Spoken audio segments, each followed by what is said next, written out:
వందనాలండి. ఈరోజు ఆగస్టు 6 యోబు యొక్క స్నేహితుల్లో 4వ వాడైన ఎలీహు గురించి మాట్లాడుకుందాం. యోబు 32 1-4 వరకు. యోబు తన దృష్టి యందు తాను నీతిమంతుడై ఉన్నాడని ఆ ముగ్గురు మనుషులు తెలుసుకొని అతనికి ప్రత్యుత్తరం చెప్పుట చాలించిరి. అప్పుడు రాము వంశస్థుడును బూజీయుడు నగు బరకెయేలు కుమారుడు నగు ఎలీహు యోబు దేవుని కంటే తానే నీతిమంతుడైనట్లు చెప్పుకొనుట చూసి అతని మీద బహుగా కోపించెను. మరియు యోబు యొక్క ముగ్గురు స్నేహితులు ప్రత్యుత్తరం ఏమీయో చెప్పకయే యోబు మీద దోషం మోపినందుకు వారి మీద కూడా అతడు బహుగా కోపించెను. వారు ఎలీహు కన్నా ఎక్కువ వయసు కలవారు కనుక అతను యోబుతో మాట్లాడవల్లని కనిపెట్టి ఉండెను. యోబుతో మాట్లాడిన వారిలో 4వ స్నేహితుడు ఇతడు.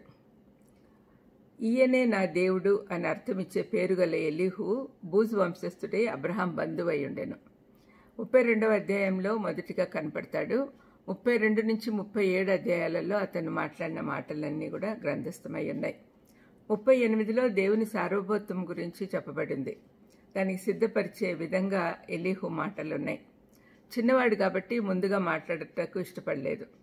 స్వనీతి స్వజాలి చూపిస్తున్న యోబును బట్టి అతని స్నేహితుల వైఖరిని బట్టి కోపగించుకున్నాడు. ఎలీహు వేరే విధమైన వివరణ ఇచ్చాడు. కానీ యోబు మొదట్లో చెప్పబడిన మాటల గురించి తెలియదు. అంటే యోబు గ్రంథం మొదట్లో ఏమేం జరిగిందో తనకు తెలియదు. అక్కడున్న ఎవరికి దేవుని సన్నిధిలో ఏం జరిగిందో అనే అవగాహన కానీ దాని పర్యవసనాలు కానీ తెలియవు. సాతాను చేసిన సవాలు గురించి ఏమాత్రం తెలియదు. ఎలీహు దేవుని ఒక న్యాయాధిపతినిగా కాకుండా ఒక గొప్ప బోధకునిగా చూపెడుతూ ఉన్నాడు. తాను పొందుతున్న శారీరక శ్రమల ద్వారా రాబోవు నైతిక ఆత్మీయ మేలుల వంక చూడమని యోబును ప్రోత్సహించాడు. దేవుడు చేసే క్రియలు కొన్ని క్రమశిక్షణా చర్యలుగా ఉన్నాయి, కానీ అవి మన మంచికే అని చెప్తూ దేవుని గుణలక్షణాలను వివరించాడు. దేవుడు కరుణామయుడని 33:24లో, న్యాయవంతుడని 34:12లో, బలవంతుడని 36:5లో చెప్పాడు. దేవుడు సర్వజ్ఞాని అని సర్వశక్తిమంతుడని నొక్కి వక్కానించాడు. ఈ విషయాలే 38-42 వరకు ఉన్న వాక్య భాగంలో దేవుడే స్వయంగా చెప్తూ ఉన్నాడు. 33వ అధ్యాయంలో క్రీస్తు సువార్త ఛాయలు కూడా కనపడుతూ ఉన్నాయి. ఎంత గొప్ప విషయం ఇది.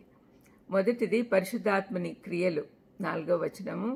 దేవుడు నరుల శక్తికి మించిన వాడు అనే అవగాహన, 13వ వచనం.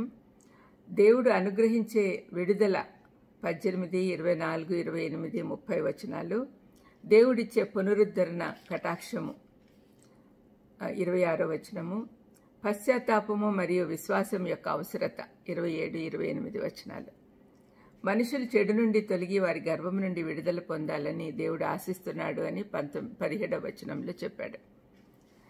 ఇంకా 14వ వచనంలో ఏమంటున్నాడంటే, దేవుడు ఒక్క మారే పలుకును, 2 మార్లు పలుకును, అయితే మనుషులు అది కనిపెట్టరు అని చెప్తూ ఉన్నాడు. దేవుడు ఎన్నోసార్లు మాట్లాడాడు. కళ్ళ ద్వారా, దర్శనాల ద్వారా, శ్రమల ద్వారా మరియు మధ్యవర్తులుగా వచ్చే దూతల ద్వారా మాట్లాడాడు అని చెప్పాడు.